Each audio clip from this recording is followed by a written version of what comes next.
Pessoal, tá aparecendo, gente, aí a minha tela do computador.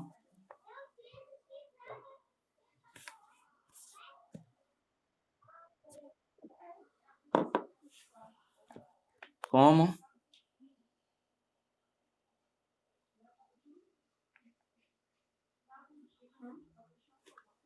Pessoal, estão me ouvindo?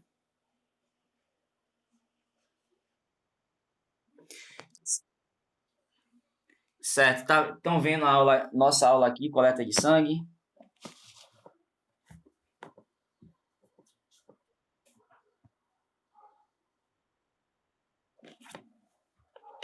Pronto, hoje nós vamos falar um pouco sobre coleta sanguínea. Quem é que não está conseguindo ver?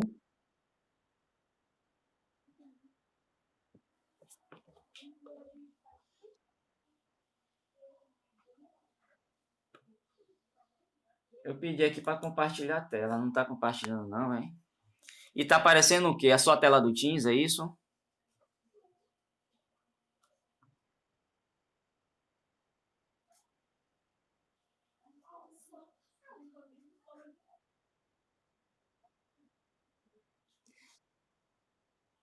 O que é que vocês estão enxergando no slide? Sim, e umas hemácias? Oi? E umas hemácias, não é isso?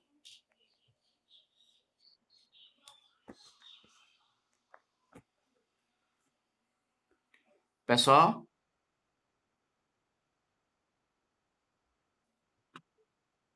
Tá aparecendo normal.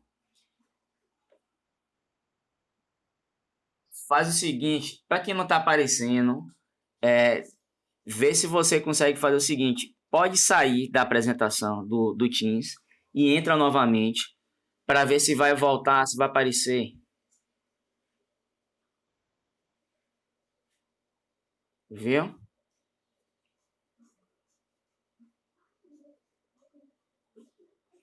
Quando você entrar, faça aqui a admissão.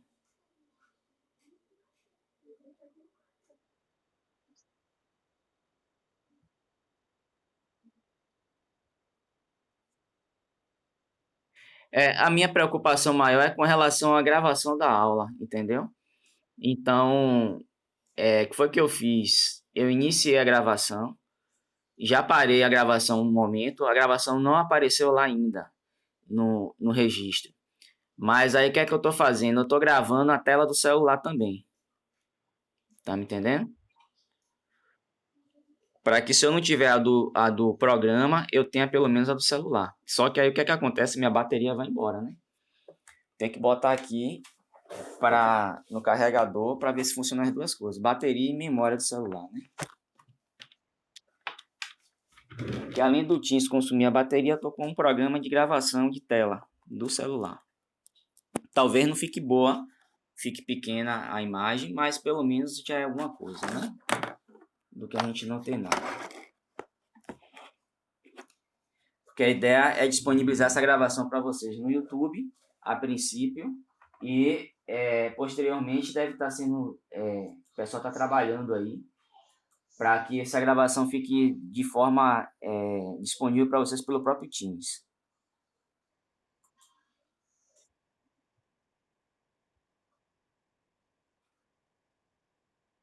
Ah, eu vou mandar o link. Aí é legal eu mandando o link. Era bom que você, quando for acessar o link, se entre no canal, né? Porque já fica lá tudo lá. Você já tem acesso a todos, né? A tudo que aparece lá.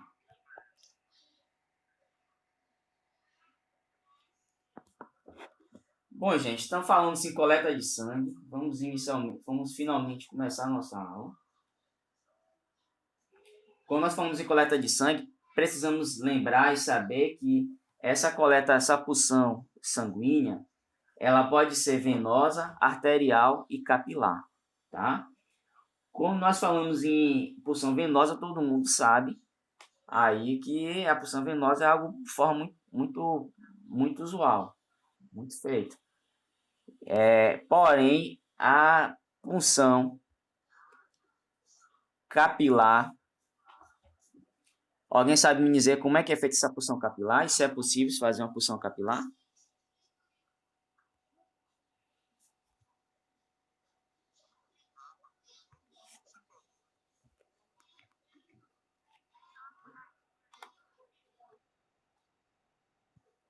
Sim,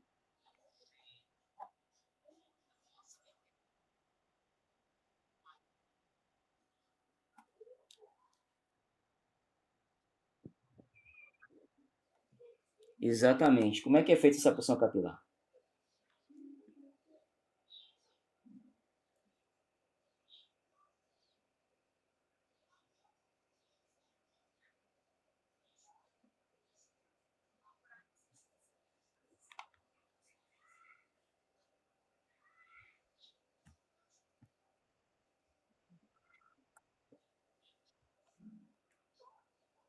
Oi.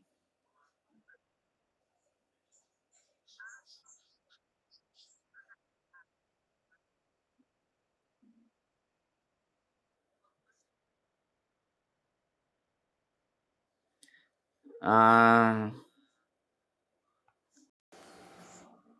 pera aí que eu vou. Pera aí que eu vou ver se eu consigo mudar aqui essa internet.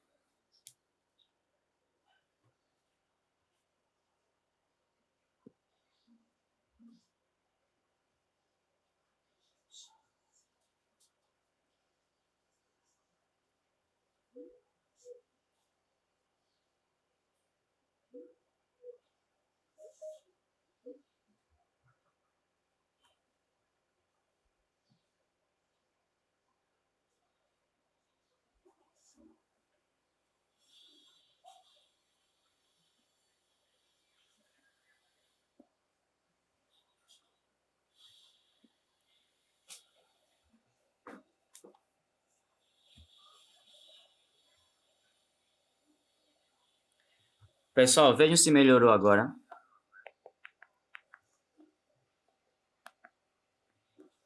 Tá melhor a minha voz? Sim, professor. Sim. Pronto, então, quando nós falamos de punção capilar, vocês conseguem imaginar que punção é essa? Como é que é feita essa punção capilar? Alguém tem ideia, o exemplo de uma punção capilar? O teste de diabetes que é feito para ferir. É o teste do glicemia. Pronto, exatamente. Então, quando nós falamos em punção capilar, vamos lembrar aqui, tá? Basicamente, nós temos aqui o lóbulo da orelha, tá? A polpa do dedo, calcanhar também, com o teste do pezinho, né? Então, isso aí, tudo isso é uma forma de se fazer a punção capilar, tá? Porém, além disso, nós temos a punção arterial, que essa aqui ela deve ser feita basicamente por médicos, porém na prática não é assim que se funciona, tá? Nós temos a punção arterial da artéria radial, artéria femoral e da artéria braquial, tá? Geralmente são as três artérias que são puncionadas. A punção venosa, geralmente você faz, né? Nós temos aqui a jugular externa, que não é tão usual assim, mas nós temos também aqui o dorso da palma da mão, a veia mediana também, tá? Que é a cubital Professor mediana. Rafael? Oi, Oi, bom dia. bom dia. É porque o slide não está aparecendo para mim. Você tá pelo celular ou tá pelo computador? Não, estou pelo celular porque estou no trabalho. Está no trabalho. Você já tentou sair e entrar de novo para ver se não é algum delay? É, já fiz. Para os Já outros fiz estão isso. aparecendo o É do slide? celular, aconteceu. É do celular, aconteceu comigo também. Ele aparece, aí depois ele some. O meu também da igreja sair do mesmo jeito, sem aparecer nada, mas pelo menos tô escutando a aula. Vem cá, e os outros, gente? Tá aparecendo slide? O meu não tá aparecendo, não, Rafael. Pra mim tá de boa. Nada, o meu só aparece só. Não te escuto. Por causa do celular. Meu Deus, Eu não tô pelo celular, não, e o meu não aparece nada, a tela tá preta. que aula carregada, hein?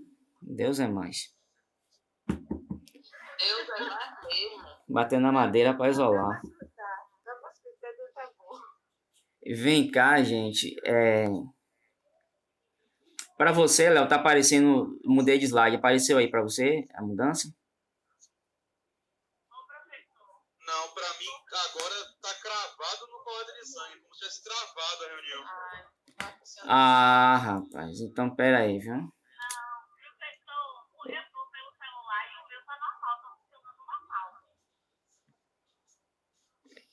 Tá travado. Deixa eu...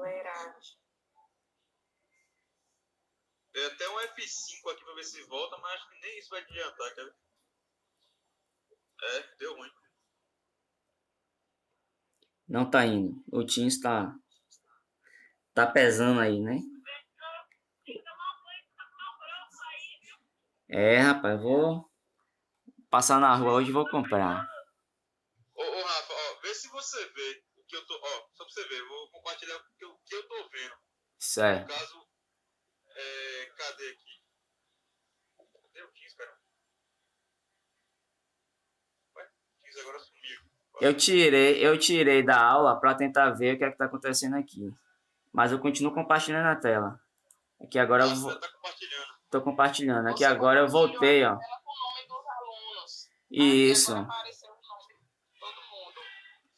Aqui agora que travou aqui foi o meu... Então, peraí. Parei de compartilhar.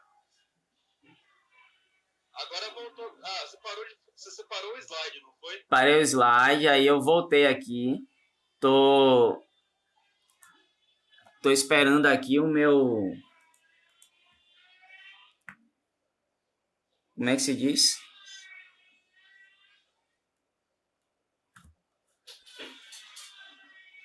Olha só, vê se... Volta lá o slide de novo, ver se Eu vou parar aqui o compartilhamento.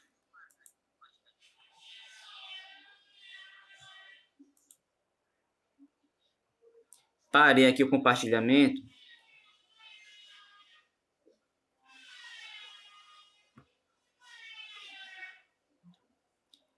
E vou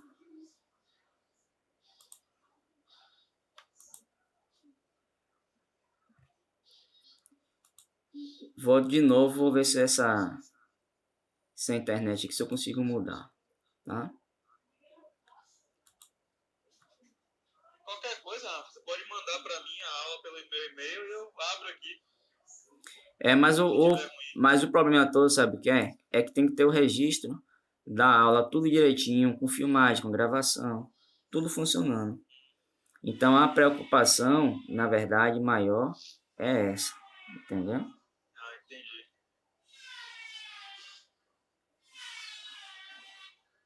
Mas mesmo eu compartilhando não contabiliza o tempo não, porque o tempo aqui tá rolando para mim aqui. O tempo tá rolando porque a gravação ela não parou. Mas continua sendo gravado. Eu vou abrir aqui de novo a aula que eu fechei para ver se era isso. Vou tornar a pedir o compartilhamento de tela.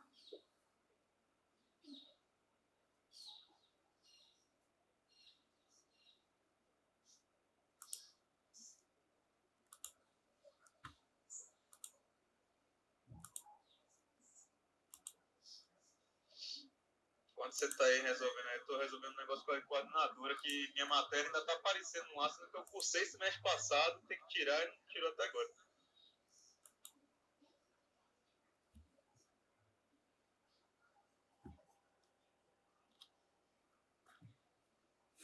Léo, bom dia.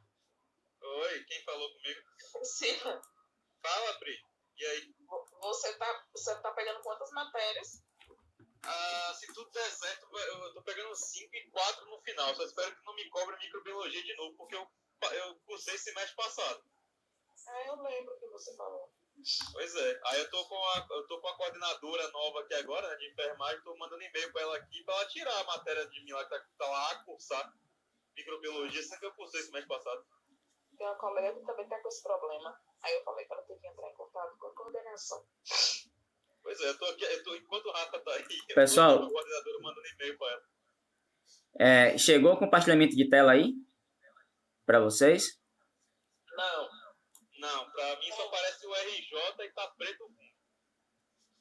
Com fundo preto. Apareceu, né? Agora apareceu, peraí. Calma. Pronto, então eu vou fazer o seguinte. Eu não vou nem fazer exposição de apresentação de slide. Eu vou levar a aula do jeito que está aqui. Tá? Desse jeito tá bom. Desse jeito É tá isso. bem Eu vou direitinho. diminuir aqui para ficar maior esse lado de cá, que é do slide, e vou passar a aula assim mesmo, tá? Então, gente, olha só. Aqui acho que ficou claro para vocês, né? Os tipos de pulsões.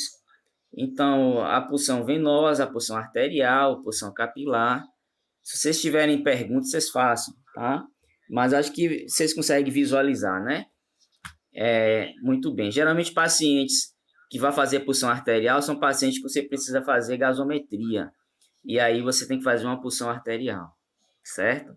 Essa pulsão, embora seja preconizada que apenas médicos façam, eu já vi técnicos que trabalham em UTI serem treinados para fazer esse tipo de pulsão. Ela é mais arriscada porque pode levar, o sangue possa ser que não estanque, leva a hemorragia, tá? Mas ela é feita também, geralmente técnicos já vi fazendo e sendo treinado para isso. Gente, se minha voz ficar ruim, vocês falem, viu? Ok.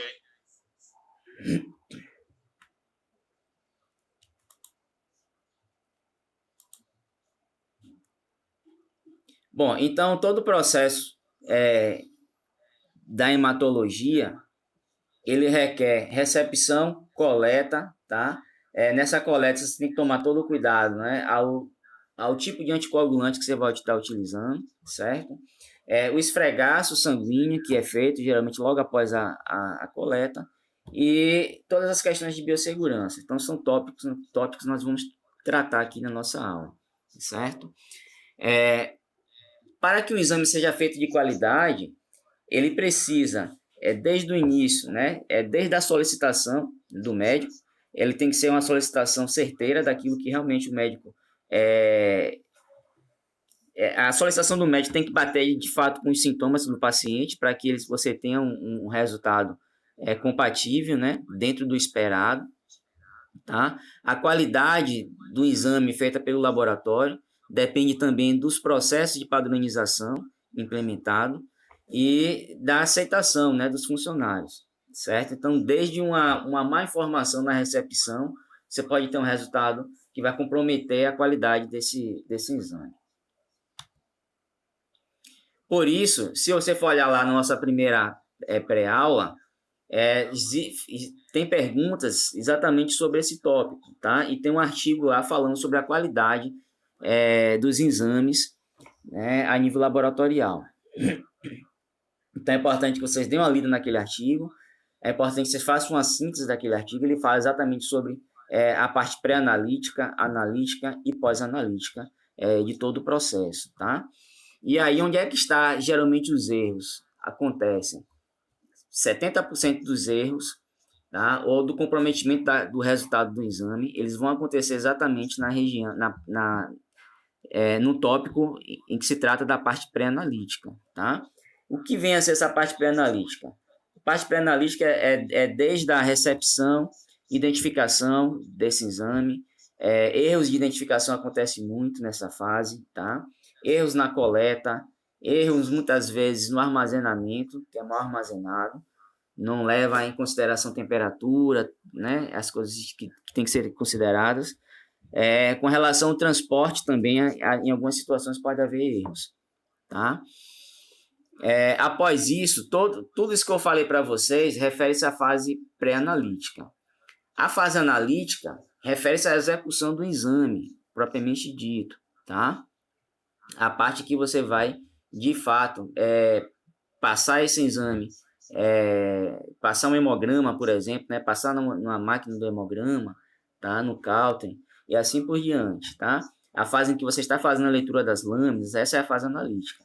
A fase pós-analítica é a fase em que você vai fazer a interpretação desses exames e emitir o laudo. Essa é a fase que nós chamamos de pós-analítica.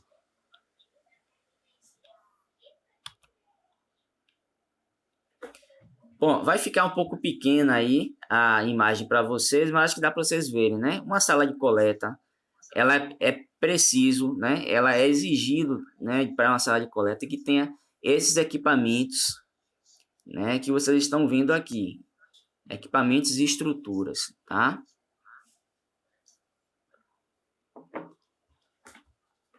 Então, o que é que vocês conseguem visualizar aí? Tem que ter uma cadeira de coleta, tem que ter a caixa coletora, perfuro cortantes, tem que ter uma maca, que só tem um pedacinho da maca aqui no canto, tá? Tem que ter um lavabo, né? No caso aqui uma pia,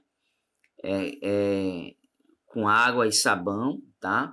E um agente antisséptico também, que geralmente você pode usar a clorexidina. É uma maca mesmo? Eu pensei que era uma bancada. É porque só tem um pedacinho, né? Mas não precisa exatamente ser uma maca, literalmente não, mas é um local para que você possa deitar esse paciente, caso ele passe mal na coleta, e aí é preciso que você... Exato, aí é preciso que você faça o quê? É preciso que você deixe ele em linha reta. Então não vai fazer isso com o paciente no chão, num ambiente de risco. Aí você tem que ter um local, tá? Que você possa pelo menos deitar esse paciente, um local seguro, certo? Então tem que ter uma lixeira, tem que ter um ar-condicionado, porque o local tem que ser climatizado, certo? Então, e uma área mínima de 3,6 metros.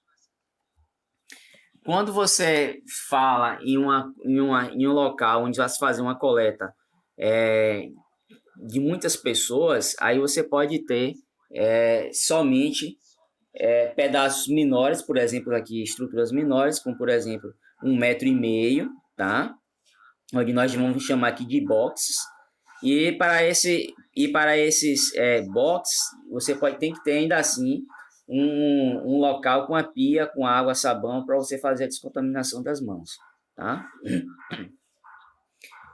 Então aí você pode dividir em boxes esse espaço, a depender da sua demanda.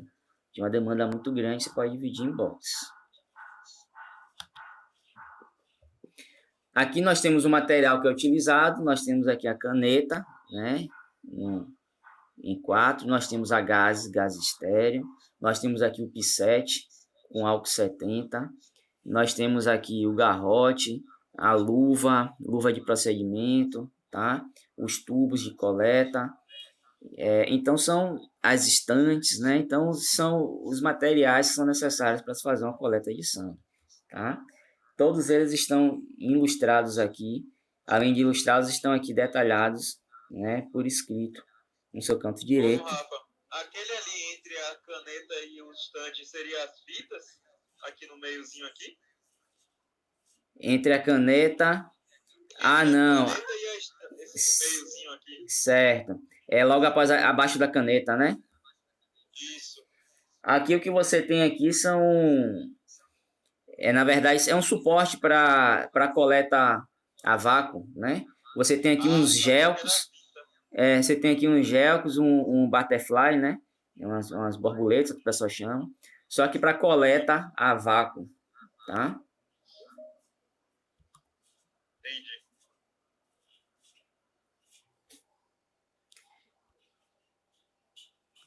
Bom, então no próximo slide aqui, no caso de uma pulsão, uma pulsão digital, né? Ou pulsão capilar, como nós chamamos. Aí aqui só para ilustrar, vocês veem aqui como é que nós podemos dizer? O cartão para você colocar, fazer a coleta, né? Diretamente no papelzinho, um cartão de coleta. E com os círculos, você vai colocar o sangue. E aqui você tem a agulha, né? Que vai furar, na verdade, o dedo, tá? O dedo ou calcanhar do paciente, tá? E que nesse caso aqui, de forma mais específica, dessa agulhazinha, você gira ela para o lado, ela vai quebrar um dos lados e vai ficar exposto à parte perfuro-cortante. E nesse caso específico, nós vamos chamar aqui de lanceta, tá? Nós vamos chamar de lanceta. Na falta de uma lanceta, você pode pegar uma agulha de insulina para estar colocando, certo?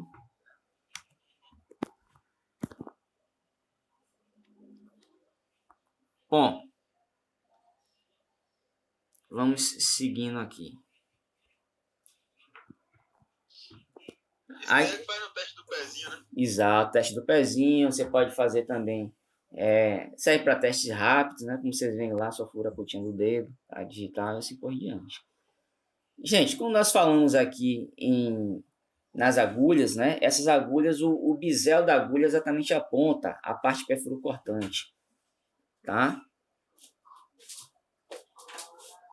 Caiu aqui minha ligação.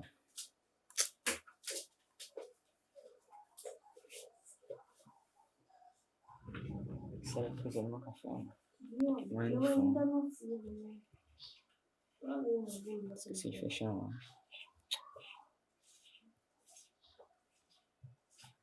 Essa internet, né? Pra te contar.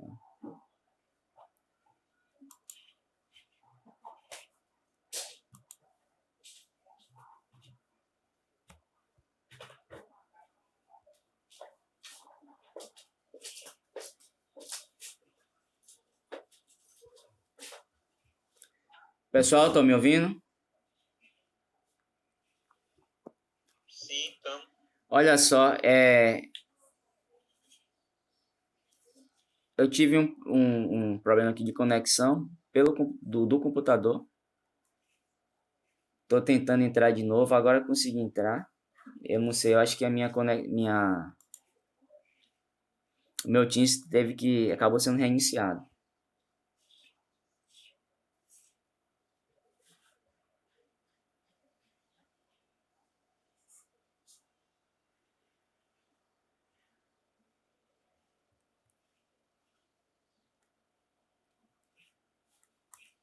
Ele vai reiniciar o Teams.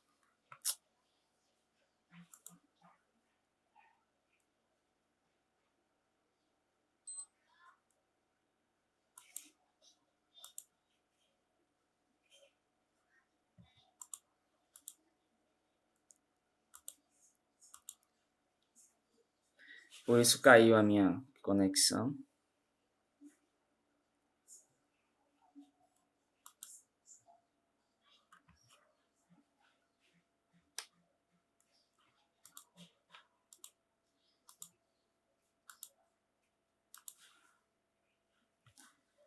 Peço que me aguarde só um pouquinho. O Teams ele demora para reiniciar.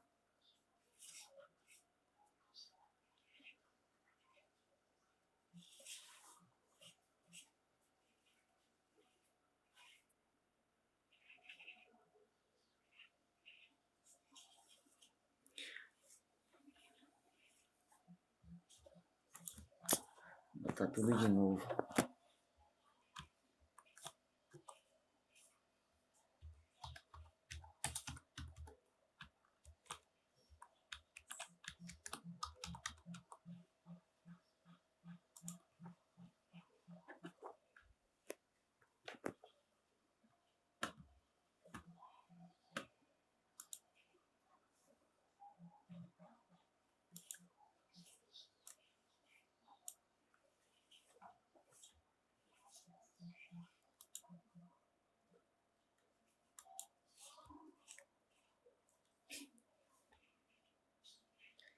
Espero que a gravação ela não caia.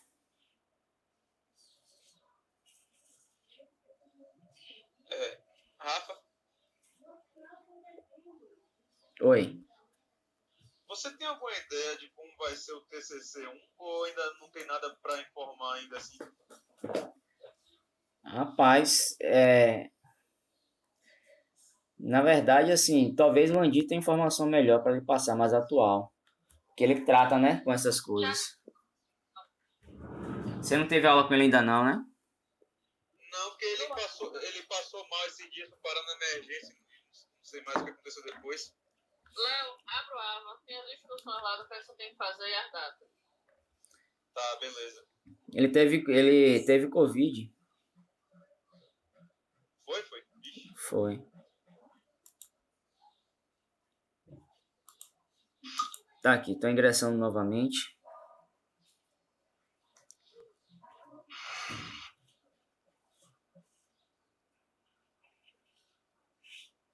Rapaz, o negócio hoje tá difícil.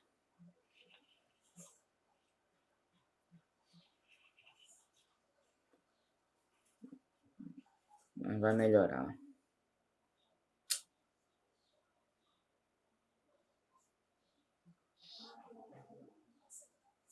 Rapidinho, não quer encerrar tudo, não. Tentar começar do zero de novo. Na verdade, eu basicamente fiz isso. Porque, só que eu fiz forçado, né? O computador aqui, ele reiniciou. Ele desligou, fechou o aplicativo. Aí reiniciou de novo. Eu vou agora pedir compartilhamento de tela. Professor, Oi? tô achando que seu computador não quer trabalhar hoje, não. Tá ruim o negócio. Tá difícil, meu professor. O negócio tá difícil mesmo. Tenho que concordar com vocês. Gente, ó, nesse slide que eu trouxe aqui, estão visualizando agora?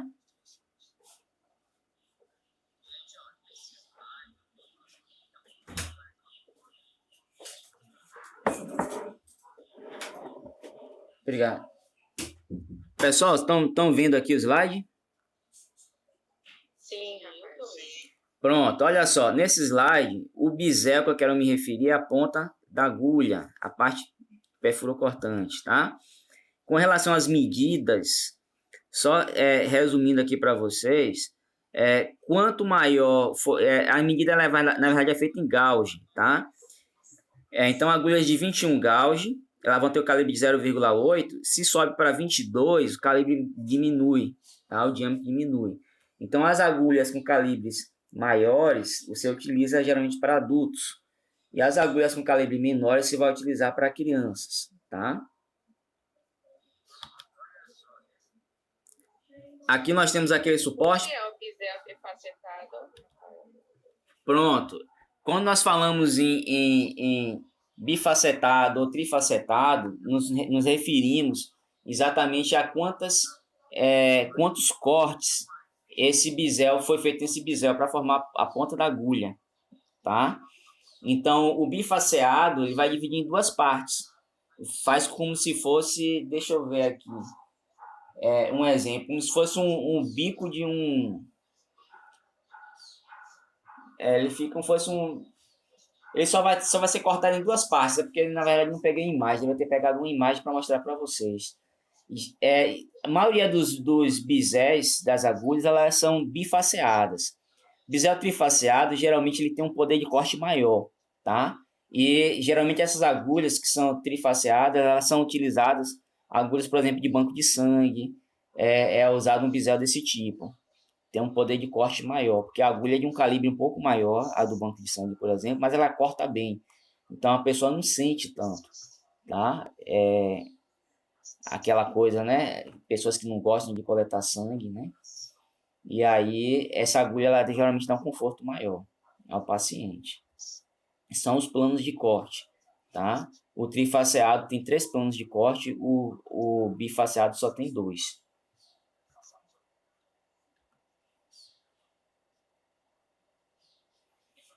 Bom, com relação aos tubos utilizados no processo da coleta, tá? O ideal é que você tenha, eles podem ser de plástico ou de vidro, geralmente tem se utilizado mais os de plásticos, tá? Já com anticoagulantes, já com gel separador. Então as coisas têm se atualizado e geralmente tem feito dessa forma. Esses tubos eles têm umas tampas já apropriada para esse processo que você possa fazer a inversão do sangue, né, a versão do tubo após essa coleta, tá? Eles não vão criar muito aerosóis quando você destampar. certo? Então, são os tubos apropriados para a coleta, são esses tubos, que posteriormente vou mostrar em imagens mais à frente. Toda vez que nós falamos em sangue, é importante que o aluno saiba diferenciar o que é um plasma, o que é um soro, certo? Então, toda vez que nós falamos em plasma, nós falamos no sangue, como vocês veem no tubo aqui, ó, do seu lado esquerdo, tá? É o sangue que ele é coletado, ele simplesmente, você vai utilizar um anticoagulante e ele simplesmente não vai coagular, tá? Você não vai ter formação de coágulo no fundo do tubo. Então, o sobrenadante, após você centrifugar, nós vamos chamar de plasma. Então, toda vez que você utiliza um anticoagulante, você vai ter plasma. Toda vez que você não utiliza um anticoagulante, você vai ter o soro. Certo, minha gente? Então, você vai ter coágulo no fundo do tubo e um soro em cima. Tá? Isso independentemente de você utilizar o gel separador ou não. Tá?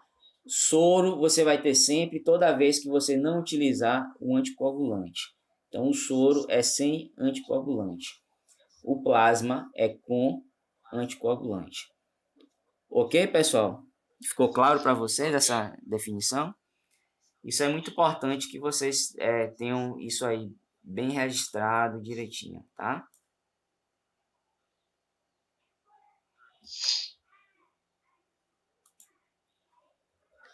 Bom, acabou ficando aqui um pouco em cima, mas dá para vocês verem aqui os tubos, né? Direitinho. Então, você tem o tubo azul. Esse tubo ele tem como anticoagulante o citrato, tá? E ele é utilizado, esse citrato nós vimos aqui o mecanismo de ação, né? Se você utiliza anticoagulante, então você vai ter o que no final? Após a sua amostra, você vai ter o plasma, tá? E eles vão ser utilizados exatamente para testes de coagulação, que vão avaliar o processo de coagulação, certo? Se você utiliza um tubo, isso estou falando para aqueles tubos, né? Para aqueles tubos de coleta a vácuo, eles já foram mais ou menos automatizados dessa forma, tá? As cores da tampa do tubo significa expressa o seu conteúdo, tá? Então, o tubo vermelho é aquele tubo que ele vai ser o tubo que vai ter um ativador do coágulo, ou pode não ter esse ativador do coágulo, tá? Pode ter gel separador ou não ter gel separador, mas, no entanto, o que é que acontece nesse tubo? Ele não tem anticoagulante nenhum, tá? Então, tubo sem anticoagulante, o que é que você vai ter no final? Né? Você vai ter o soro. Então, no final aqui você vai ter o soro, certo? Gente, o que indica a presença do gel separador é a cor amarela, tá? Então, esse tubo ele pode vir todo amarelo, ou ele pode vir um tubo vermelho com um traçozinho em volta assim, ó, do tubo, na tampa, amarela, certo? Então, esse tubo ele tem um ativador de coágulo e ele vai ter o gel separador. O que é esse gel separador?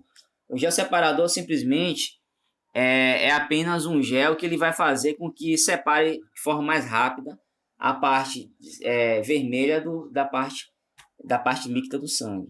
Tá? A parte vermelha você vai ter as hemácias, basicamente as hemácias e as células brancas, né, que são os leucócitos, e a parte de cima você vai ter a parte líquida, né, que nós vamos chamar aí de soro nesse caso, onde você utiliza aí apenas o gel separador, tá?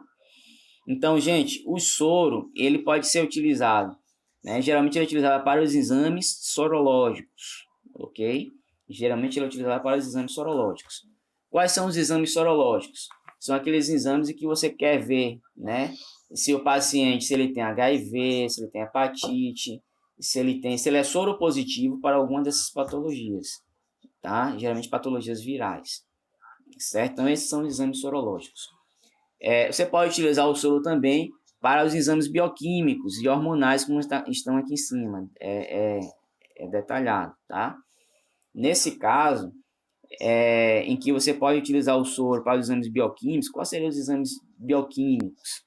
Né? Exames bioquímicos, tudo aquilo que fala em relação a dosagem de substâncias dentro do sangue, tá? Sódio, potássio, né? São exames magnésio, são exames bioquímicos.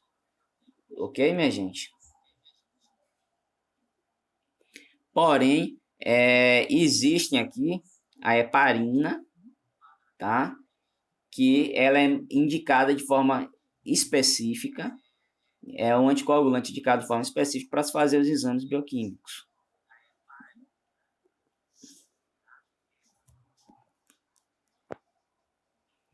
Aqui nós temos o EDTA, ele é utilizado como anticoagulante mais para os exames hematológicos, certo?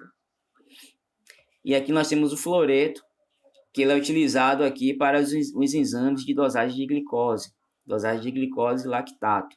Isso porque exatamente você fez a coleta do sangue, mas aquelas células que estão vivas, estão com certo metabolismo. Então elas estão consumindo a glicose, que é uma das primeiras vias de obtenção de energia. Então o fluoreto, nesse caso aqui, é indicado para inibir esse consumo da glicose, feita após a coleta, tá? Porém, na prática clínica mesmo, de modo geral, quase sempre o pessoal não utiliza, faz dosagem de glicose em tubos que não é tubo coletado com fluoreto. É comum, isso é uma coisa de praxe a ser feita, tá? São poucos os laboratórios que seguem a risca nesse sentido. Porém, o ideal é que se você tem dosagem de glicose, que você faça essa dosagem de glicose logo nas primeiras horas, tá? Não passe muito tempo aquele tubo ali, né? Após a coleta, que você faça logo na primeira hora ou na segunda hora no máximo.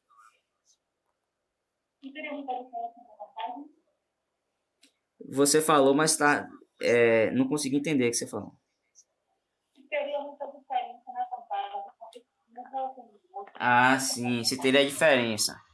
Olha só, a diferença tem. Sim. Diferença tem, porém, não vai ser percebida essa diferença. Tem alguém com o áudio ligado aí? Fecha aí, por favor. É Cíntia.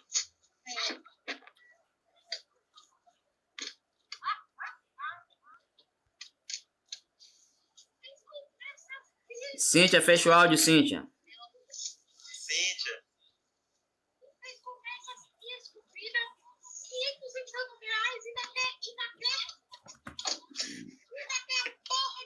Deixa eu ir lá, gente, fechar esse áudio, tá?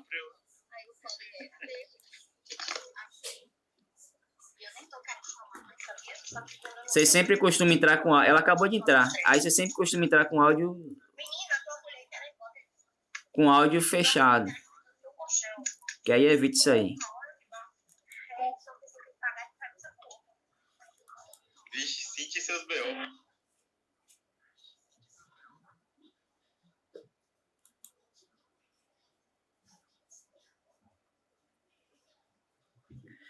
Pronto, minha gente, vamos lá.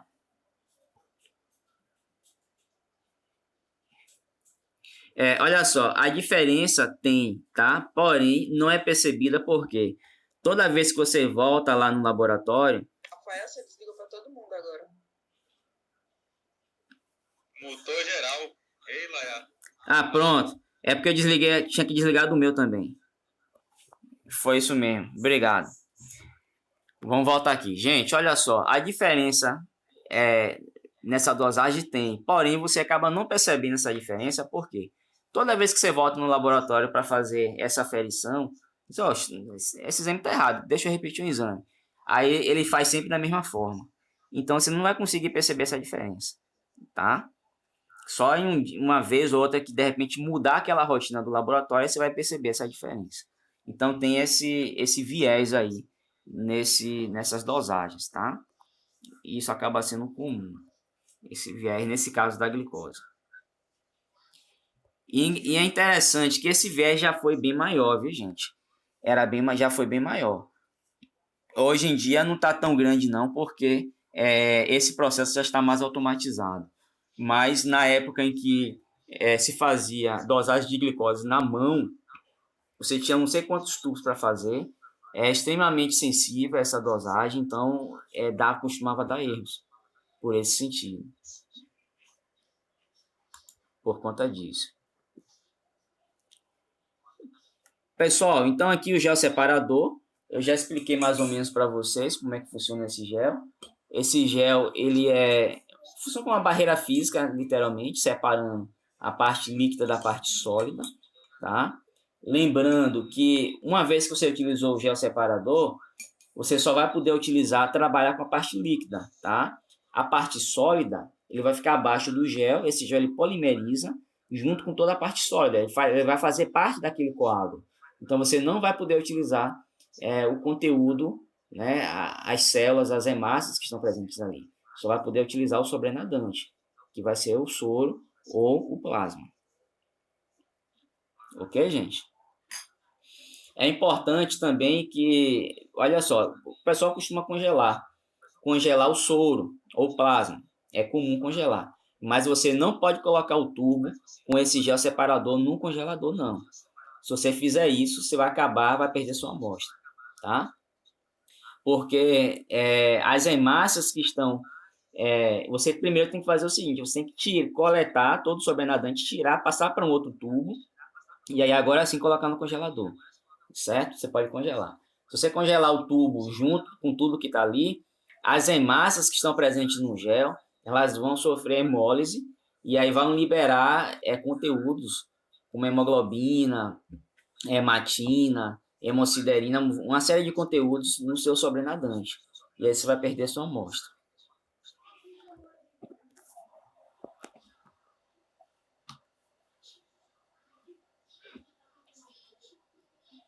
Bom, aqui eu tenho uma sequência, né? A sequência dos tubos, quando você vai fazer uma coleta de exame para exames sorológicos, de modo geral, tá?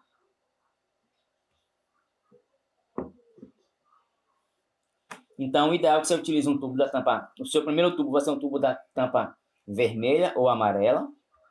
E em seguida você vai usar os tubos da tampa roxa, para se fazer aí a dosagem de carga viral.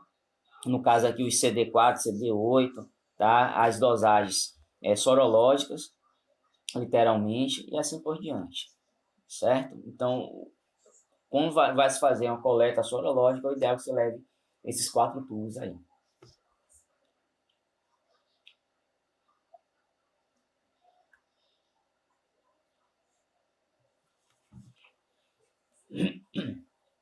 Lembrando que o tubo da tampa roxa, né, é o mesmo que é utilizado na hematologia. Então, se você precisar utilizá-lo para outros fins, você pode utilizá-lo também.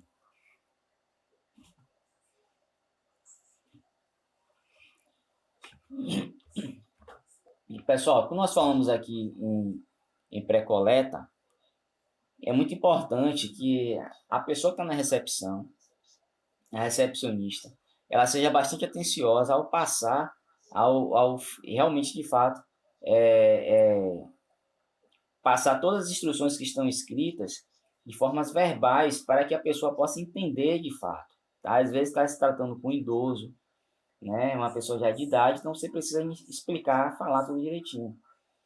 E apesar de ser uma coisa que parece ser óbvia, tá? Muitas das vezes não são feitas no laboratório. Às vezes a pessoa fala rápido, às vezes a pessoa fala baixo, não percebe que um idoso tem dificuldade de audição, você tem que falar um pouco mais alto. Então, tudo isso, tá? Então, isso leva aí a erros com relação ao tempo de jejum, com relação à forma de se fazer essa coleta, tá? Tudo isso.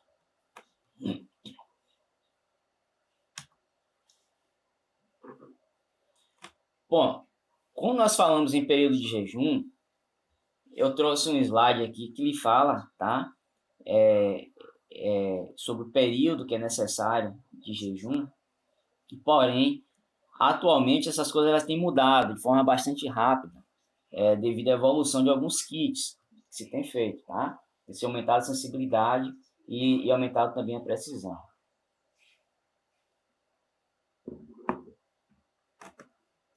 A chegar até alguns kits até tirar a necessidade de jejum, certo? Porém, a prática do jejum tem sido uma rotina é comum nos laboratórios, até mesmo na utilização desses kits, né, por uma questão de precaução maior.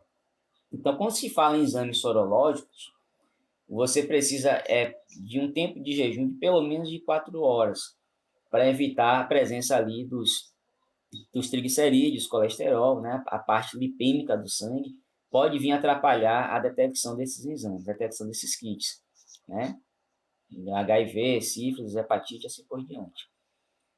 Quando você vai fazer a contagem de células CD4, CD8, né, ou quantificação de carga viral, aí nesse caso essa lipemia não vem atrapalhar, então não precisa desse processo de jejum, certo? Já quando se fala em situações de emergência, o paciente acabou de dar entrada ali, né, na emergência, ele precisa fazer os exames rapidamente, aí você vai, né, não precisa fazer, não vai, claro, né, você vai extrapolar todas essas regras de jejum. E quando se fala em lactente, em bebês, né, o ideal que se faça essas coletas, né, próximo ao período que o bebê iria fazer uma mamada, tá? Então, antes, se o bebê ele come de 3 em 3 horas, tá? Cada 3 horas tem que estar fazendo, tem que estar dando de mamar. Então, antes de você fazer da próxima mama para eles, faz a coleta, tá? O ideal seja feito pelo menos dessa forma, para evitar os erros.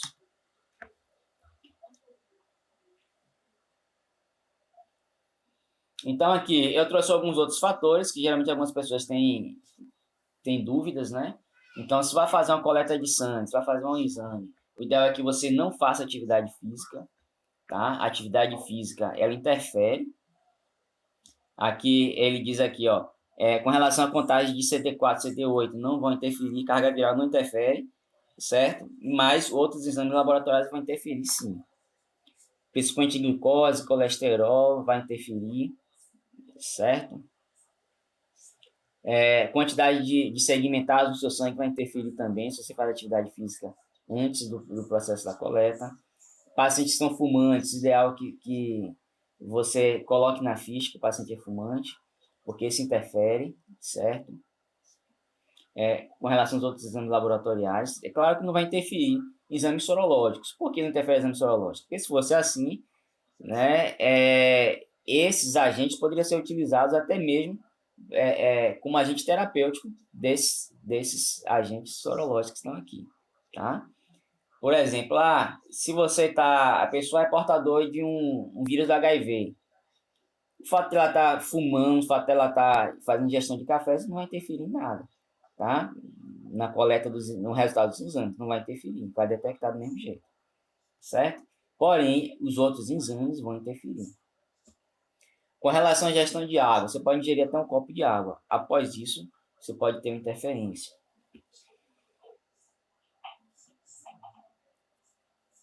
Bom, o correto é que você faça essa coleta sempre no período da manhã, tá? Isso porque nós temos um metabolismo apropriado, né? Depois que você levanta, que você acorda, que você começa o dia, o seu corpo já reage de uma forma um pouquinho diferente. Então, o ideal é que você obedeça o ciclo circadiano aí, e sempre faça essa coleta no período da manhã, tá? Quando se fala em exames para obtenção de carga viral, exames sorológicos, aí isso não interfere, como já havia falado para vocês. Nesse caso, isso não vai ter interferência nenhuma.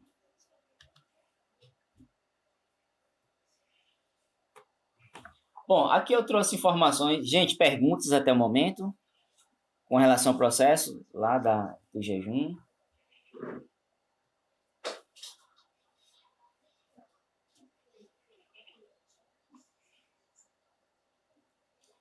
Bom, trouxe informações nesse slide, informações bem genéricas, bem gerais em relação às vias de penetração, tá? Dos micro-organismos no nosso corpo. Nós temos as vias aéreas, essa é a mais comum, certo? Tanto é a mais comum que geralmente as infecções hospitalares, por exemplo, elas se dão mais pelas vias aéreas. E aí é importante que vocês tenham a noção de que se você centrifuga umas amostras, se você abre um tubo, né, que você acabou de coletar, né, ali, se você abre uma amostra de fezes, tudo isso vai criar aerosóis que você pode estar levando a uma contaminação, tá?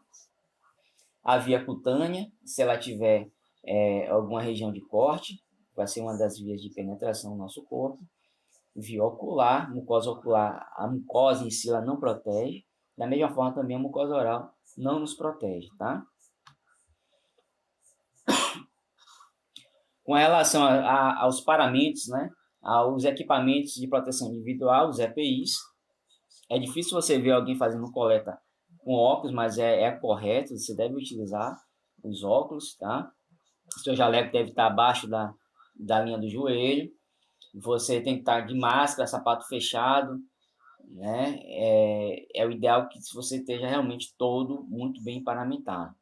E que é algo que é difícil você ver, né? Esse EPI, ele custa, né, para os laboratórios, e alguns deles não seguem na risca, na íntegra isso aí. Com relação ao óculos, quando você vai coletar um vaso, esse vaso é um vaso muito superficial, em algumas situações você pode ter, esse sangue ele pode esguichar e vir, né, e sujar seu jaleco, pode cair na sua mucosa ocular. Então, por isso a necessidade dos óculos, certo? Então, né, isso é só para passar rapidamente. Você já conhece, né? Higienização das mãos. Você tem uma higienização simples, somente com água e sabão, mas, porém, no laboratório você deve fazer uma higienização completa, água e sabão, e depois utilizar, né, produtos antissépticos.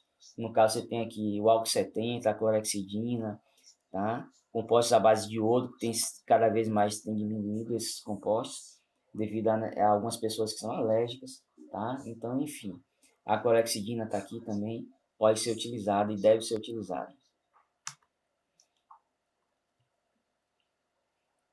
Existe vários artigos, né, mostrando, né, a necessidade, a importância dessa higienização, tá? Bom, quando que se deve fazer essa higienização? Algo que também o pessoal não segue. Essa higienização deve ser feita sempre antes de entrar, né? Você entrou no local de trabalho, higieniza suas mãos. Você vai sair para ir ao banheiro, você higieniza suas mãos, tá? Entre um paciente e outro também, né? Você tirou as luvas, você deve higienizar suas mãos, certo? Então, são regrinhas básicas que eu tenho certeza que você já conhece, mas não custa trazer essas regras aqui, tá? Bom, outra coisa também, o pessoal costuma utilizar muito o termo asepsia. Asepsia, minha gente, não é utilizado esse termo para o processo de higienização das mãos, tá? E quando se fala em higienização das mãos, pele ou mucosa, você vai utilizar o termo antisséptico. Você vai fazer a antissepsia das mãos. Você não faz asepsia, certo? Então, procurar também utilizar o termo correto. O termo empregado aí é antissepsia.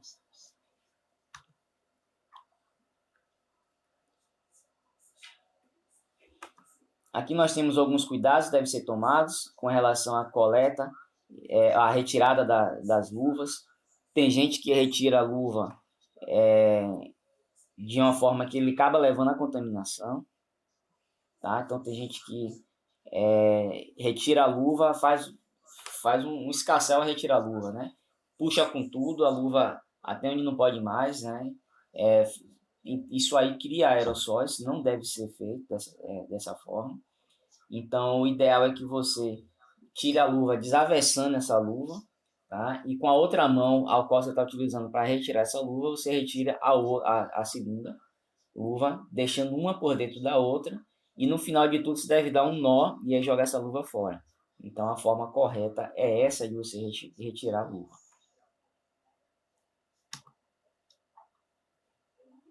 Processo de antissepsia do local. Então, ele deve ser feito obedecendo essa imagenzinha. Não mudou para vocês, não foi ainda?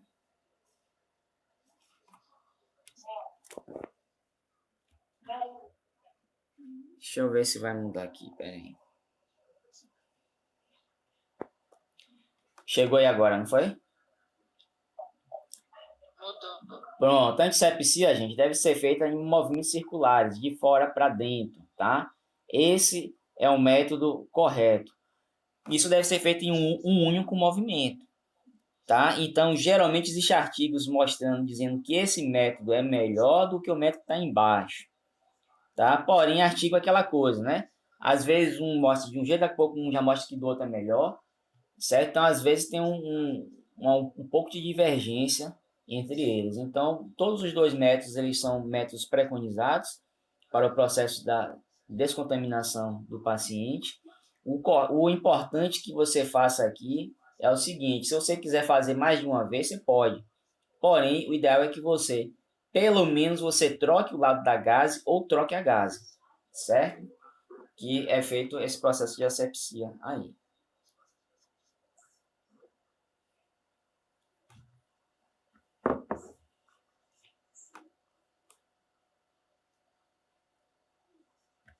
Tem algumas pessoas também que gostam de pegar um pouquinho de algodão, botar entre a gase e fazer esse processo de asepsia. Nesse caso, costuma ficar o tecido um pouco mais molhado, tá? Porque é um álcool 70 que está sendo utilizado ali. Então, nessa situação, é importante que você espere um pouquinho, pelo menos 30 segundos, para que esse álcool evapore.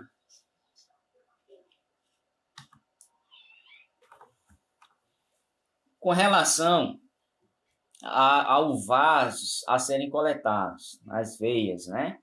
Então, nós temos aí, de preferência, essa veia aqui, ó, a veia cubital mediana, tá? Essa veia tem um calibre, geralmente é uma veia que tem um calibre maior do que as outras, e ela tem sido a veia de preferência, tá? Ao se fazer essa coleta. Em algumas situações, o que é que ocorre? Ela é uma veia de calibre maior, porém, em algumas situações ela está mais escondida, tá? Porém, você pode tentar apalpar, se vai conseguir apalpar ela aqui. Lembrando, minha gente, que esse processo tem que ser feito antes da sepsia, da antisepsia, tá? Então, você primeiro faz todo o registro de onde é que estão os vasos, qual vaso você vai coletar, e depois você faz a descontaminação, a desinfecção do braço do paciente. Bom, e aí, uma vez feito, você não pode mais tocar na área, certo? Então, algumas pessoas ficam com receio de fazer a coleta dessa veia cubital, porque às vezes elas estão mais escondidas, tá? Porém, dificilmente ela sai desse local. Quase sempre é um local que já é certeiro você encontrar ela aqui. Apesar de que as veias, cada pessoa, ela tem o desenho das veias de uma forma diferente. Mas essa veia aqui, é difícil ela estar de um local diferente, tá? E nessas situações, geralmente algumas pessoas, para se sentir mais segura, preferem coletar aqui da veia cefálica ou então da veia basílica, pelo fato da mediana às vezes não estar tão visível. Mas, por ela ser de um calibre maior, você consegue apalpar melhor essa veia, tá? Quando se fala de veias na palma da mão, certo?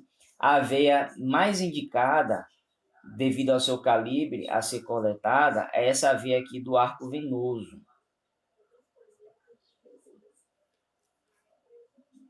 Não mudou ainda para vocês, né? Espera aqui para mudar. Não.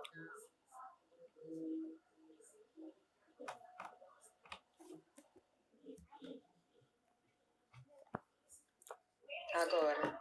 Pronto, chegou aí. Gente, ó, essa veia aqui do arco venoso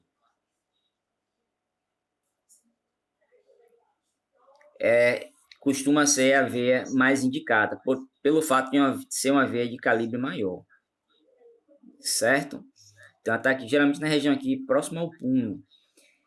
A coleta nas mãos, ela costuma doer bem mais, tá? Então, é importante que você pegue uma veia mais calibrosa, para que o paciente sinta menos, tá?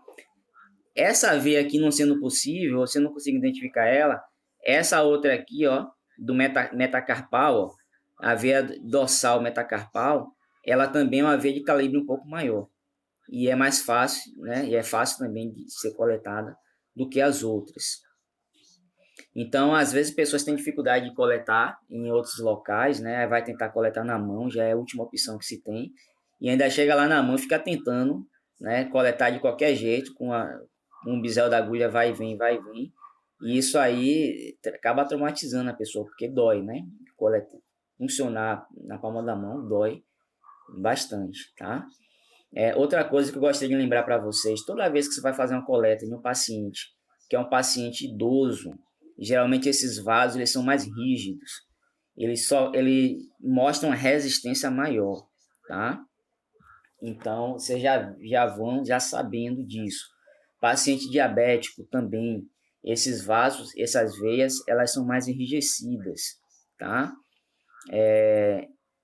Ou a depender se o paciente estiver tomando algum medicamento, como por exemplo um transamin. Então, existem medicamentos que fazem com que cause um enrijecimento das paredes da veia. Então, é ideal que você dê uma olhadinha na ficha desse paciente, se for um paciente internado, você vai coletar para fazer algum exame. Gente, perguntas, dúvidas?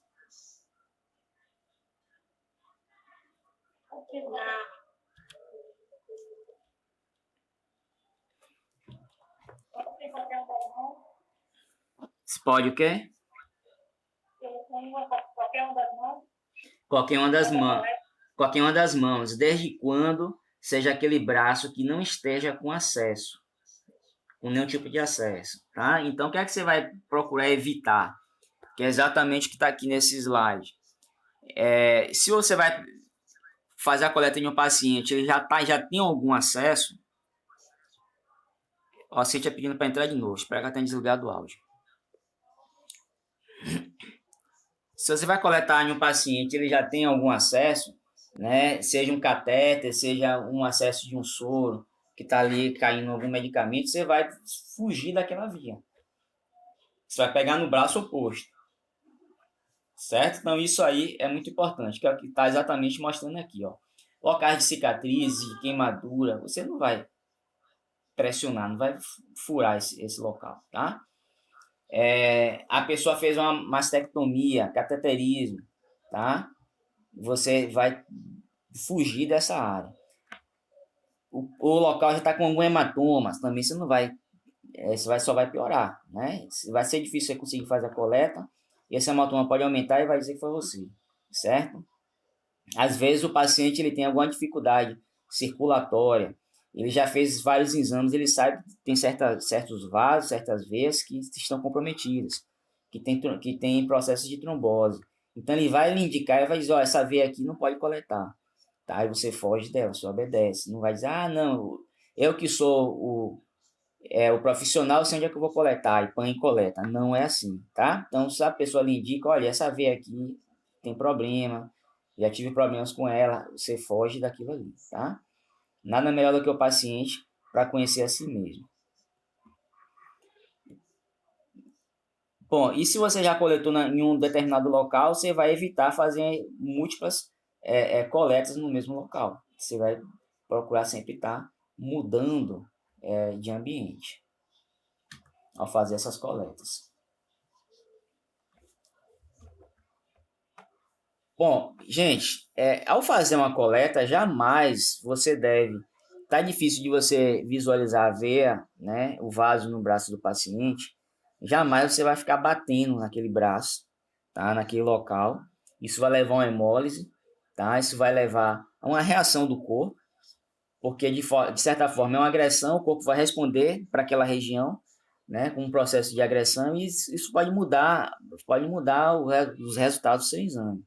Então, no máximo, você pode pedir para ele abrir e fechar a mão. Quando ele abre e fecha a mão, o movimento dos músculos faz com que esse vaso ele circule, ele aumente a circulação.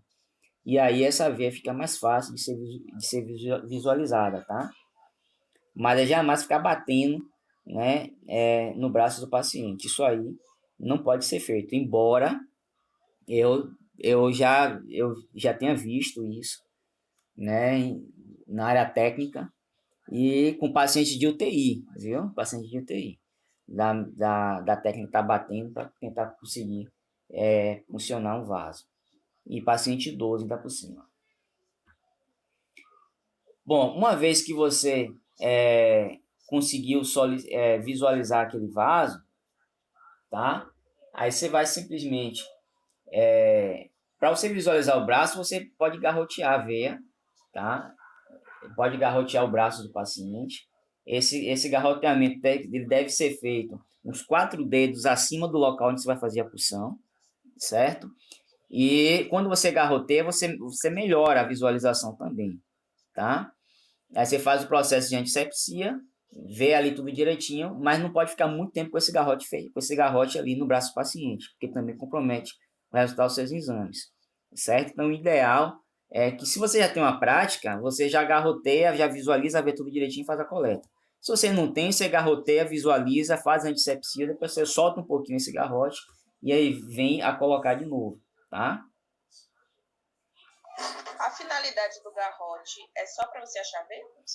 A finalidade do garrote é exatamente essa. Você vai manter aquela circulação que iniciou naquele momento que você colocou o garrote, vai manter ela mais represada, tá? É tanto que após você fazer a punção, você já pode soltar o garrote, para que esse sangue ele volte a circular. E aí você tem uma amostra homogênea, né? Uma amostra representativa. E não uma amostra de um sangue que está represado ali. Tá? Então, por isso que o garrote também não pode ficar muito tempo. Se não me engano, acho que tem essa informação aqui do processo. Então, o garrote de 10 centímetros. Eu tenho que mudar o slide e continuar falando do mesmo slide, para ver se minha voz acompanha.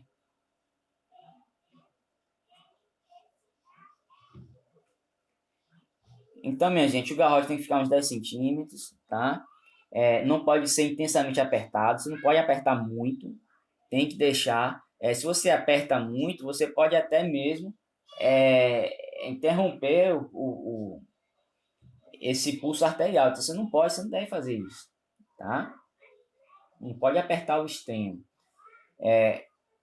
Não use o garrote por mais de 1 minuto, então no máximo 2 minutos pode ficar ali, tá? E evitar bater, como eu já havia falado para vocês, para evitar a questão da hemólise. Nesse slide, gente, eu vou deixar esse slide na aula para vocês, porque eu achei interessante, mas para eu mostrar esse slide aqui para vocês é um pouco complicado, porque ele é bem pequenininho. Mas ele é muito interessante, porque ele tem todo o processo da recepção, identificação, preparo da coleta, a coleta em si, tá? Então, ele tem todas as etapas de uma forma bem detalhada. Então, eu vou deixar importante que ele fique aqui na aula, apesar de ser difícil eu mostrar para vocês aqui na aula, mas para que vocês tenham essas informações, tá? Para que a posterior você possa ver. E ele e ainda tem mais uma outra fase aqui, ó, que é a finalização da coleta, as orientações, né, dos encaminhamentos finais. Então tem tudo direitinho, bonitinho, tá? Então eu achei interessante. Inclusive vou tentar separar ele só em 2 slides, que geralmente em minhas aulas eu boto mais slide por folha, mas vou tentar deixar ele separado para que vocês possam ver.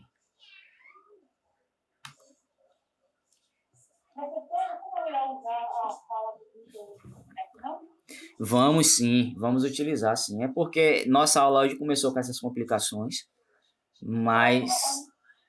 Oi? Isso. Mas lá que você que fala é o link, né? Colocar o link. Lá fica bem organizado, né? Porém, gente, olha só. Se você for no AVA de vocês, lá no canto direito superior, tem lá escrito postagens. Postagens ou é fórum? Não me lembro exatamente. Fórum ou postagem? Tem uma coisa diferente lá. Quando você clica em fórum ou em postagem, sabe o que acontece? Vai vir, tem um fórum para você fazer perguntas e respostas diretamente com o professor ou com a classe, com a turma. E lá tem minhas aulas do Teams. Ou seja, as aulas já vão ficar lá diretamente. Então, todas as aulas que eu fizer gravar aqui já vai ficar logo lá. Só que esse sistema já foi implementado, mas não está funcionando ainda completamente. Tá? Mas logo, logo, eu acredito que já vai funcionar, venha funcionar. Aí vocês já vão ter o local exato de onde pegar essas aulas, entendeu?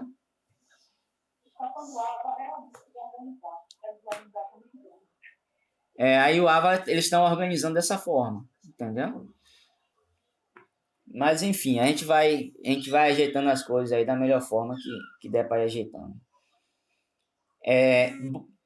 Bom, gente, então vocês vejam aqui que se você tem que ter uma certa percepção de profundidade desse vaso. Se você simplesmente pega o bisel da agulha e vai além da profundidade do vaso, você simplesmente vai fazer uma transfixação dessa veia, vai atravessar de um lado para outro. Então esse é um dos erros que podem acontecer. Um outro erro é de você colocar o bisel da agulha, às vezes está com receio, não foi muito. E aí esse sangue, o bisel da agulha, ele vai chegar a furar o vaso, esse sangue vai extravasar, tá? Esse sangue pode extravasar. E aí vai criar aquele hematoma, certo? Pode vir a criar um hematoma. Outra situação também é que, além de criar um hematoma, se for uma veia muito superficial, esse sangue ele pode esguichar, tá? Ele pode transbordar para fora, externalizar mesmo para fora do vaso desse paciente. Isso já aconteceu comigo, tá? Isso aqui é porque você usou um ângulo não tão apropriado, e aí um vaso superficial. Para vaso superficial você usa um ângulo um pouco maior, para que você possa perfurar ele melhor, tá? Outra coisa que pode acontecer aqui também é você, quando vai fazer o processo da punção venosa, esse bisel da agulha tem que estar voltado para cima, tá? Só que aí o que é que acontece? Muitas das vezes ele acabou fazendo uma punção, aqui número 20 que eu estou falando aqui, ó, e essa punção ele deixou o bisel da agulha encostado na parede do vaso. E aí, às vezes, o sangue não vem. É aquela situação que às vezes você dá uma mexidinha, o sangue já começa a fluir, tá? E outra situação é na qual ele foi com o bisel da agulha, tá? Fez uma transfixação desse vaso, mudou de ângulo e puxou. Quando ele puxa, ele fecha. Ele mudou de ângulo e puxou a agulha novamente. Ele vai fechar a parede da veia e vai fazer o que nós chamamos de estenose, um estreitamento da parede dessa veia. Tá? Então, ele basicamente aqui está fazendo intervenção cirúrgica no vaso desse paciente, né? Digamos assim.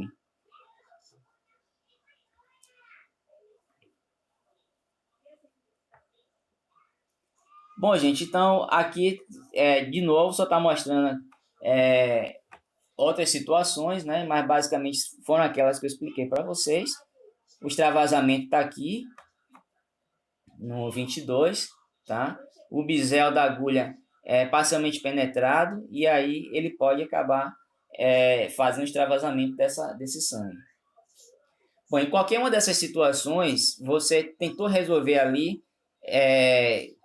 com aquela agulha, né, com aquele bisel ainda dentro do vaso, tentou resolver de forma rapidamente, não conseguiu, o ideal é que você retire, tá? E faça uma nova punção.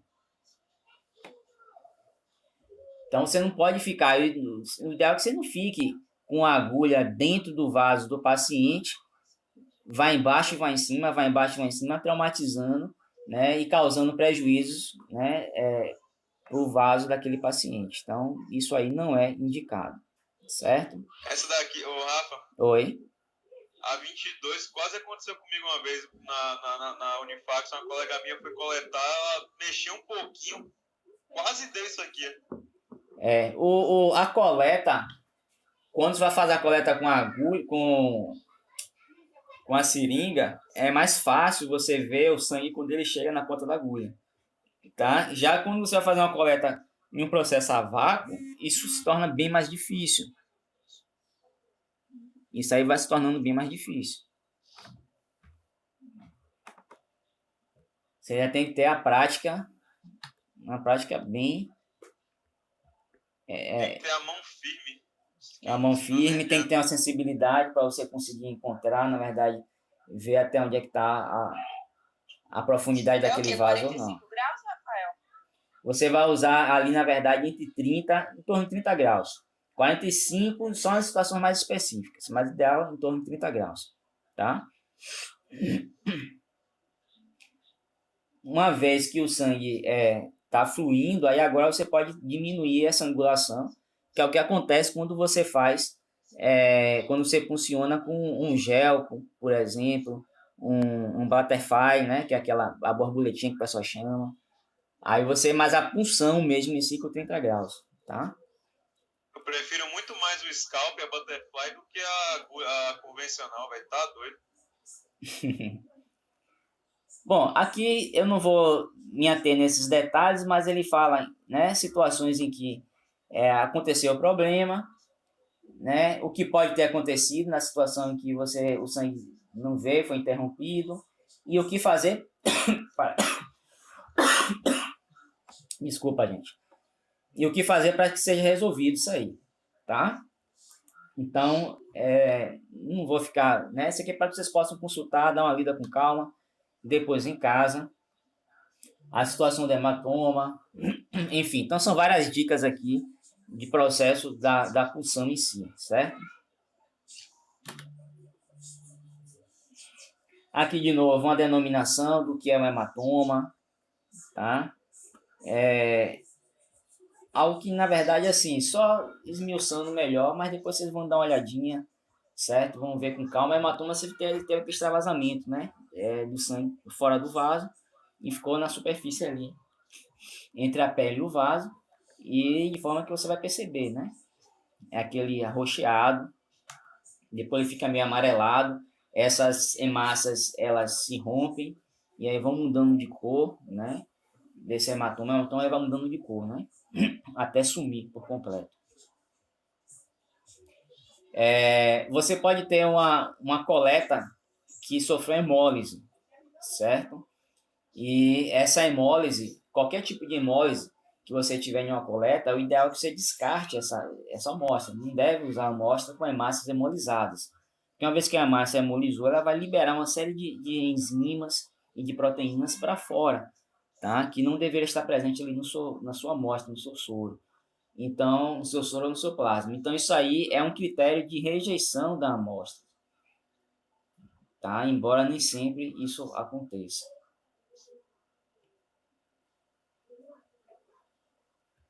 Então, você centrifugou o sangue e você viu que o seu soro está meio avermelhado, tem que descartar aquela amostra, tá?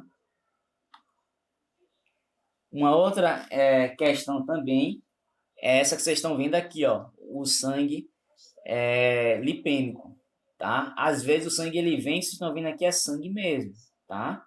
Ele vem com uma quantidade tão grande de lipídios que você não consegue nem mesmo centrifugar esse sangue, tá? A quantidade está tão pesada que você não consegue nem mesmo centrifugar. Então, são amostras lipêmicas. Nesse caso, você também, não dá para você fazer um teste com o paciente desse jeito. Isso acontece geralmente quando ele não faz o jejum, tá? E aí, o ideal é você tem que dar um tempo, né?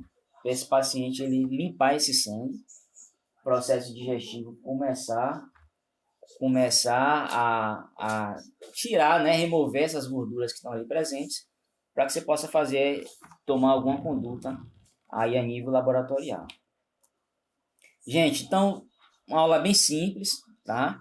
Porém, rica com alguns detalhes, para que vocês possam ter e poder estudar melhor em casa depois, tá? E trazer as dúvidas para a gente aqui, certo?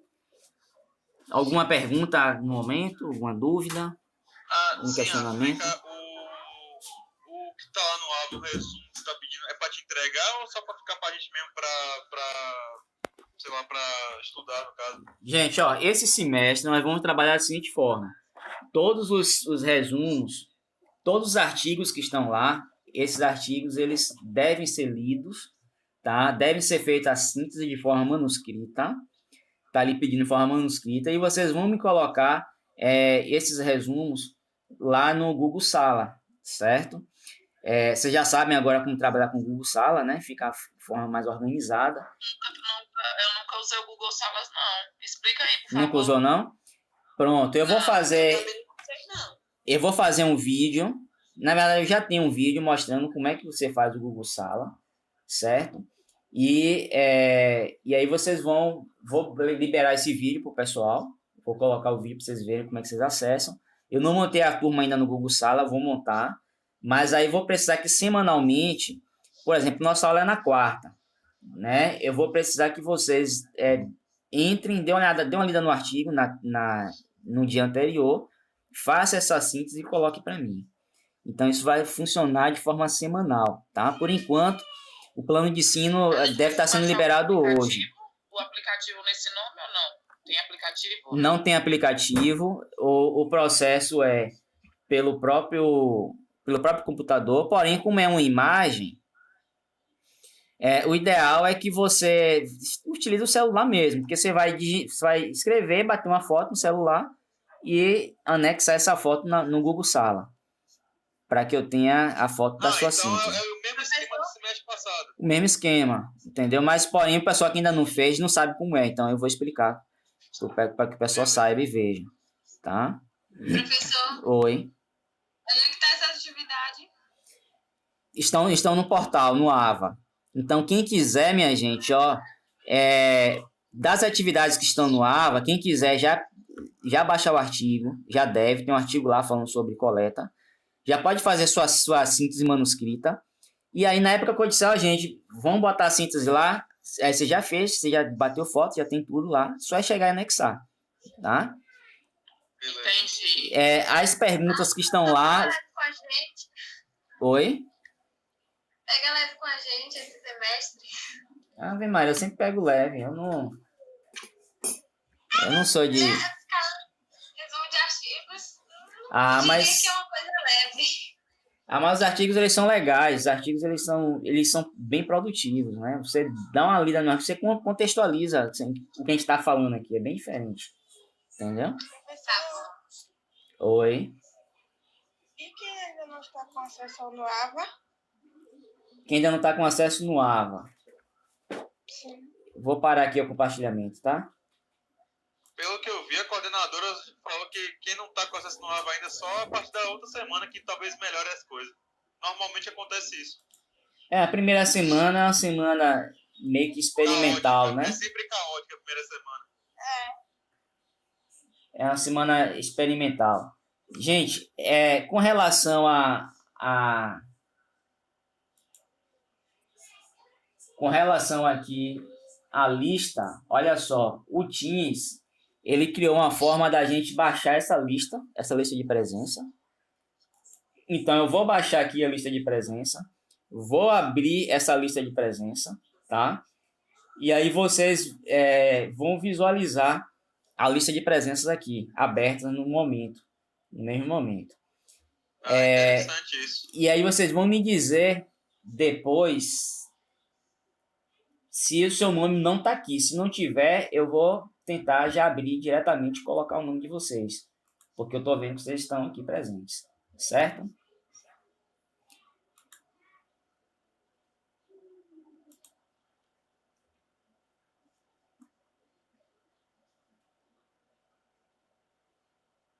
Então, realmente, eles estavam atualizando o Teams. Por isso que estava cheio de problema daquela vez. Eu já vi meu nome. Mas a lista não é essa não. Vou abrir a que fica comigo, a que está aqui no arquivo.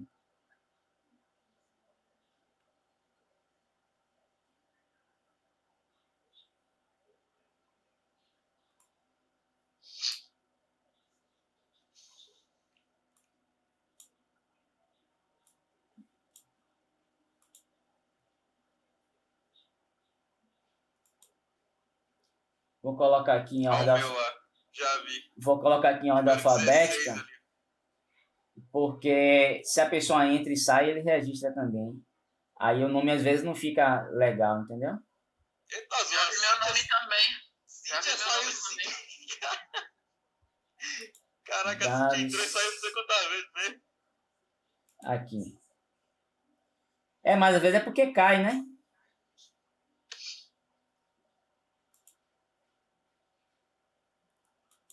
Pronto, então nós temos aqui, ó, quem o nome não tá aqui,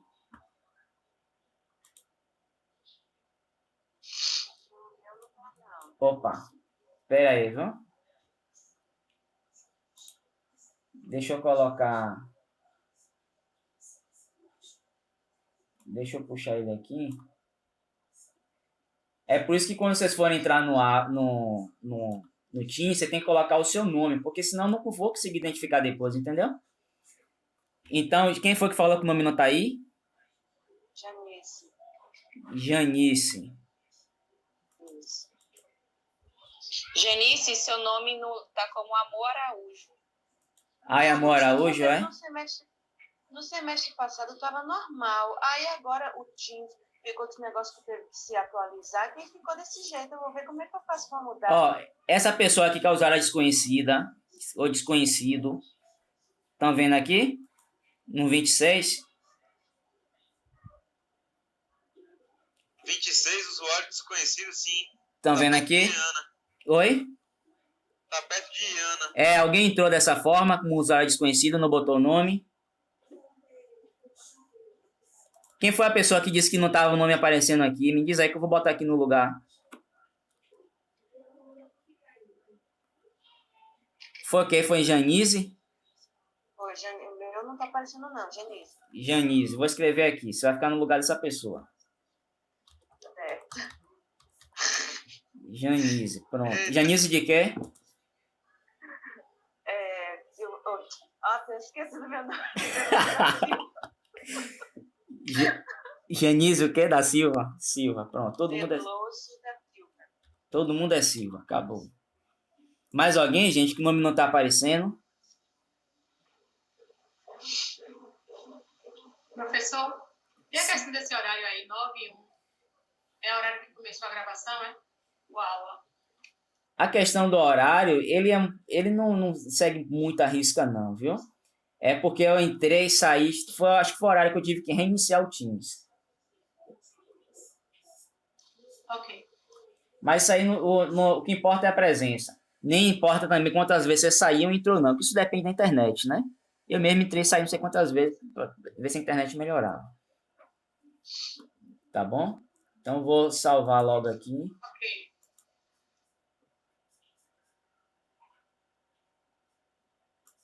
Sim, salvar. Agora o meu também tá meio bugado ainda. Tipo assim, tem aqui, ó, mostrar participantes. Aí não tá mostrando ninguém. Tá ligado? Mas aí eu não sei se nessa modificação, porque você entrou como convidado, não sei se isso vai interferir. Maísa estava naquela lista? Quem mais Meu caiu? também não aparece não, mostrar... Talvez seja isso, Léo. Maísa estava naquela lista, quem mais caiu, entrou aqui agora. Tava, né? Ela falou isso agora. Pronto, beleza. Gente, ó, eu vou parar aqui a gravação, tá? Espero que a gravação esteja lá. Gravação estando lá, beleza, ótimo. Certo? Vou compartilhar a gravação com vocês.